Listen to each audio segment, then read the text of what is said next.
London, England. Flowing through this ancient city is the majestic River Thames. The waterway is lined with a host of iconic British landmarks, including Shakespeare's Globe Theatre, the Houses of Parliament, and the Tower Bridge. But not far from the water's edge is a museum that honors a notable American, the Benjamin Franklin House. The founding father lived here for 16 years while working to achieve independence for the United States.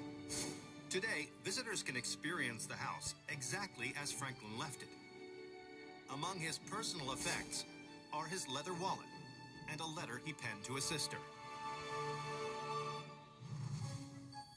But one grim and grisly artifact casts a sinister shadow over Franklin's time in the British capital.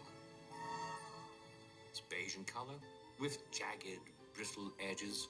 It's about 8 inches long by maybe 4 inches tall.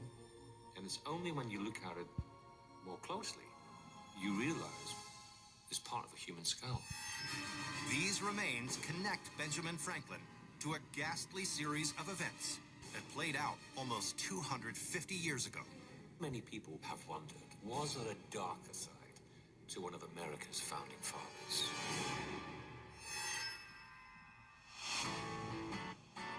(1997), London, England. Workers are restoring an historic townhouse at 36 Craven Street, the former residence of Benjamin Franklin. In 1997, the house was purchased and was to be turned into the Benjamin Franklin Museum. The whole idea was to present it to the public the way it looked when he was there. But a month into the renovation, the team makes a deeply disturbing discovery. A laborer in the basement unearths what appears to be a fragment of bone. He keeps digging and then finds something even more chilling. An entire pit of human remains. This is absolutely mind-boggling. You don't find a pit full of human bones in the basement of one of the founding fathers. More than 2,000 bone fragments are pulled out of the basement. They appear to belong to some 28 people, including one infant. And that's not all. When a forensic pathologist analyzes the bones, he discovers that they bear the telltale signs of drill holes and cuts that could only have been made with a serrated knife. This clearly showed that the bodies were cut up. Investigators are baffled. How did these chopped up human remains end up in Franklin's basement? And more importantly, who buried them there? To establish when the bones were interred, investigators send samples from the basement to a lab for carbon dating. The results are astounding. They were able to date the bones to exactly the same time that Benjamin Franklin lived there.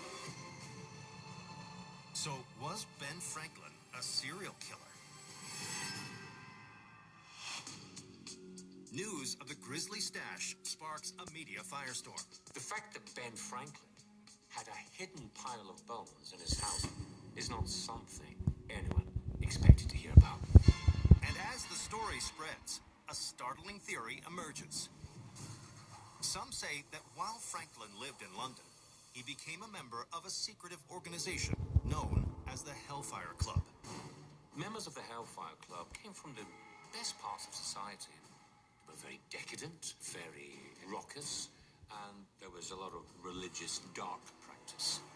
Maybe a little bit of devil worshipping. According to this theory, Franklin frequently hosted gatherings of the Hellfire Club at his London home, where he and his fellow members practiced human sacrifice. This could be ritualistic murder of a heinous nature. But as rumors swirl, a new piece of evidence comes to light that solves the mystery once and for all. Documents reveal that Franklin did not live in the house alone. In fact, for a number of years, he shared his home with a lodger, a young surgeon named William Hewson. Historical records showed that William Houston started his own anatomy school in the house. And this, of course, eliminated any ideas of secret societies or devil worshipping. According to the documents, Houston taught anatomy lessons and surgical techniques using human cadavers. It's thought that this could explain the drill holes and saw marks. But why would Houston have buried the body parts in the basement? According to historians, the practice of dissecting a body was considered sacrilegious in the 18th century and was against the law. So the surgeons who did this line of work had to be quite secretive about it. Dr. Houston would have relied on grave robbers to provide him with a steady supply of cadavers for study. What William Houston was doing was illegal. So once he was finished with the cadaver, rather than take it out of the house, he would bury it downstairs in the basement.